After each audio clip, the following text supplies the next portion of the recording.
तो ओके, मैं क्या बोल रहा था, देखो पिछले बार का 14.5 लाख से क्लोजिंग स्टॉक कम है। एक बात बेटा, क्लोजिंग स्टॉक कम है इसका ही मतलब ये भी है कि पिछले बार का प्रॉफिट भी 14.5 लाख से कम है। तो अब ये बार कैसा करने का, ये बार आप देखो, एक तो स्टॉक बढ़ा दो, ओपनिंग को डेबिट कर लो 14.5 लाख से, एक बात स्टॉक बढ़ेगा दिखेगा 14.5 लाख से। और दूसरी बात आप लोगों को पीएनएल के अंदर क्रेडिट साइड में प्रायर पीरियड आइटम आपको बताना पड़ेगा। पिछले बार का स्टॉक जो छूट गया था उसके कारण 14.5 लाख रुपए आपको क्रिएट करना पड़ेगा, स्टॉक को डेबिट करने का, पीएनएल को क्रेडिट करने का।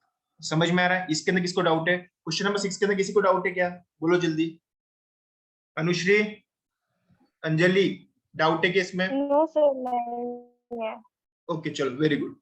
तो स्टॉक को डेबिट करो, पीएनएल को क्रेडिट कर लेने का। Okay, going ahead. ठीक है। Company signed an agreement with the employ union on 1/9/2010 for revision of wages with retrospective effect from 30/9/2000।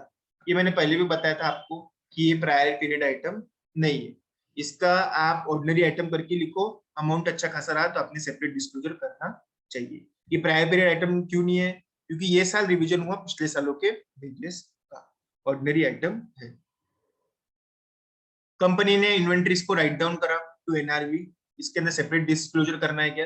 Amount के ऊपर निर्भर करता है। पहली बात, ये ऑर्डिनरी एक्टिविटी है, ठीक है, इसका कुछ ऐसा अलग से करने की जरूरत नहीं है। आप लोग इसको एक्सेप्शन आइटम करके ट्रीट करके नेचर साइज के हिसाब से अगर अमाउंट अच्छा खासा है तो सेपरेट डिस्क्लोजर कर सकते, ठीक है। लेकिन मेन बात आपके जो आंसर में रहना चाहिए मालूम है वो क्या है मालूम है? ये एक ऑर्डिनरी आइटम है। Looking into the nature science and incidents, आप इसका सेपरेट डिस्क्लोजर कर सकते हो, नॉट नेसेसरीली रिक्वायर्ड। समझ में आ रहा? कर सकते हो, नॉट नेसेसरीली रिक्वायर्ड। किसी को डाउट क्वेश्चन नंबर 4 में? क्वेश्चन नंबर 4 में किसी को डाउट है? ओके।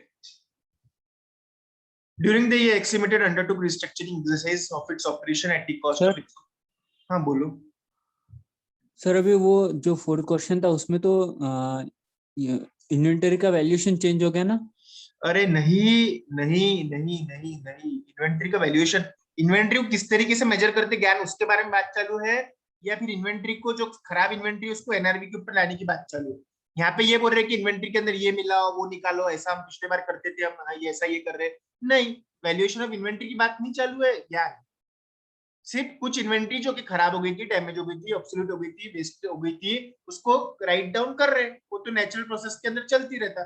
कॉस्ट के ऊपर कुछ इन्वेंट्रीज थी जो अब खराब हो गई, उसको अपन एनआरवी के ऊपर लाके रख दे रहे। अपन method of valuation of inventory थोड़ी बदल रहे। क्या अपन कॉस्ट फॉर्मूला के अंदर चेंजेस कर रहे हैं ज्ञान?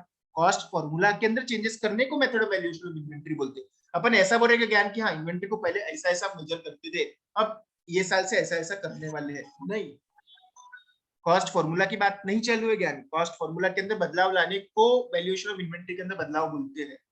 कॉस्ट से एनआरवी के ऊपर लाके रख रहे क्योंकि इन्वेंट्री खराब थी, उसको आप चेंजेस इन अकाउंटिंग एस्टिमेट बोलते क्या? नहीं। चेंजेस इन अकाउंटिंग पॉलिसी बोलते क्या?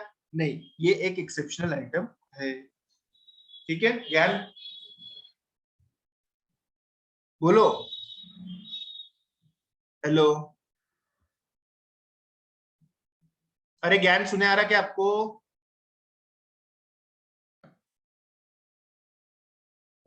श्रेयरी ऐकू येते का?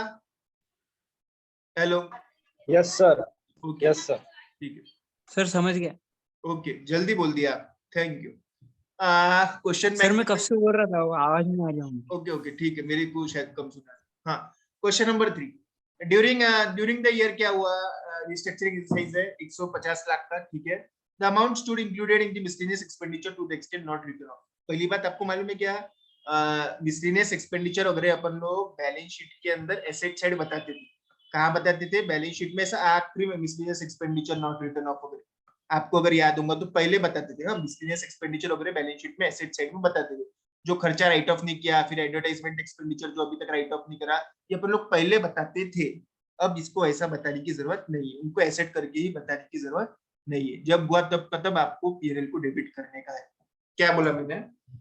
एज 26 में अपन लोग देखने वाले कि पहले अपन लोग मिसलिनियस एक्सपेंडिचर या फिर एडवर्टाइजमेंट एक्सपेंडिचर, जैसे मैंने अभी एडवर्टाइजमेंट एक्सपेंडिचर भरा 2 साल के लिए 5 करोड़ रुपए, तो मैं क्या करता था 2.5 करोड़ एक बार डेबिट कर देता था और 2.5 करोड़ एसेट साइड में बता के रख देता, प्रीपेड जैसा कुछ। लेकिन अब ऐसा चलता नहीं, जब हुआ तब का तब, जितना पैसा दिया तब का तब आप लोगों को उसको डेबिट करने का है, ऐसे एसेट कुछ बनाने के नहीं है। तो आपको उसको ऐसा miscellaneous expenditure not return of करके बताने की जरूरत नहीं है। ये एक एक्सेप्शनल आइटम करके आप ट्रीट कर सकते, सेपरेट डिस्क्लोजर ऐसा जरूरत नहीं है, लेकिन आपको लगे तो आप दे सकते, लेकिन ये ऑर्डिनरी एक्टिविटी है। नेचर साइज एंड इंसिडेंस को देखते हुए आप उसको एक्सेप्शनल आइटम ट्रीट कर सकते। हाँ, लेकिन एक्सेप्शनल आइटम बोलने से एक्स्ट्राऑर्डिनरी नहीं हो जाता, जो ऑर्डिनरी चीज थी वो ऑर्डिनरी ही रहती है। ठीक है, गेटिंग माय पॉइंट?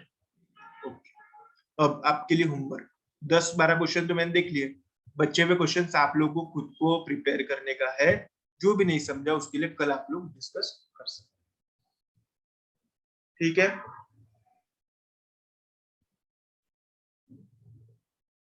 ये क्वेश्चंस दिए हुए हैं, आप लोग खुद से ट्राई करो, जो भी नहीं समझा प्लीज लिख लो। समझ में आ रहा? एक अच्छा क्वेश्चन था, ये देखो थेफ्ट का क्वेश्चन जो मैंने बोला ना एग्जाम में पूछते बहुत बार, ये there was a major theft of stores, क्या बोल रहे हैं वो, थेफ्ट ऑफ स्टोर्स है 20 लाख रुपए के कोई तो भी चोरी कर लिया गुड्स वगैरह in the preceding year which is detected in the current year, is this the prior period item? समझ में आ रहा क्या कि बोले पिछले साल 20 लाख की चोरी हो गई, पिछले साल लिखना भूल गए, ये साल लिखना पड़ेगा, तो क्या है प्रायर पीरियड आइटम में क्या, yes this is a prior period item since the closing stock of previous year includes stolen stock of 20 lakh, जो कि एक्चुअली था ही नहीं। समझ में आ रहा, इसके जैसे स्टॉक बढ़ा हुआ दिखा, जो अब कम करना पड़ेगा। समझी के बात मेरी? आपको पिछले बार 20 लाख रुपए की चोरी हो गई थी, ठीक है क्या, उसको अब ये बार ढूंढ लिया, तो आपको उसको पिछले बार को स्टॉक ज्यादा चले गया पिछले बार, जो कि था ही नहीं। समझ में आ रहा, पिछले बार कुछ ऐसा स्टॉक बताने में आ गया जो कि था ही नहीं, तो अब आप उसको करना पड़ेगा, उसको कम करना पड़ेगा। समझ में आ रहा क्या, पीएनएल को डेबिट करना पड़ेगा और स्टॉक को क्रेडिट करना पड़ेगा, पीएनएल को डेबिट करना पड़ेगा और स्टॉक को क्रेडिट करना पड़ेगा। आई रिपीट, पीएनएल को डेबिट, स्टॉक को क्रेडिट। क्या हो रहा, पिछले बार 20 लाख की चोरी हुई, ठीक है, लेकिन मालूम अभी पड़ रहा, तो इसके कारण क्या हुआ, पिछले बार 20 लाख का स्टॉक ज्यादा चले गया, गलती हो गई, एरर हो गया, अब उसको अब कम करना पड़ेगा, स्टॉक को क्रेडिट करना पड़ेगा, पीएनएल को डेबिट करना पड़ेगा। ठीक है, समझा के क्वेश्चन नंबर 13 एक बार फटाफट पढ़ो तो।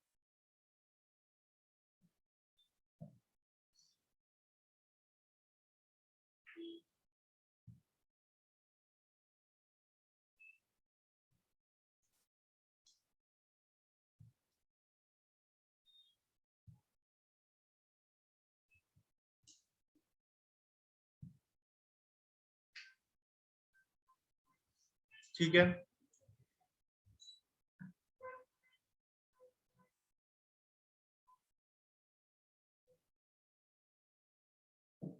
ओके, देखो क्वेश्चन नंबर 14 भी चोरी का है, 2 लाख रुपए कैश चोरी हो गई, आपने उसको सैलरी के अंदर डेबिट कर दिया, क्या बराबर करा क्या? नहीं, ये एक्सेप्शनल आइटम है, ऑल्दो ऑर्डिनरी नेचर है, आपने उसको डिस्क्लोज करना चाहिए नेचर, इंसिडेंस एंड साइज देखते हुए। समझ में आ रहा क्या?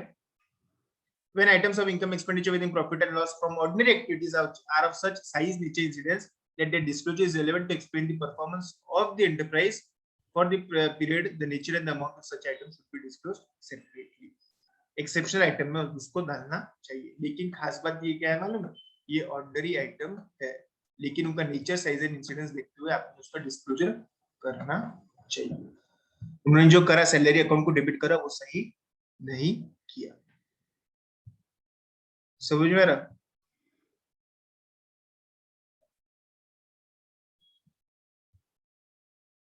ये देखो बैड डेट का प्रोविजन का वही सिमिलर क्वेश्चन है, रिवीजन ऑफ वेजेस है, ये भी देखो आपको रेट्रोस्पेक्टिव रिवीजन ऑफ वेजेस है, ये भी आपको मालूम है एक्सेप्शनल आइटम है, ऑर्डिनरी वाला नेचर ही है, ये चेंजेस इन अकाउंटिंग एस्टिमेट है।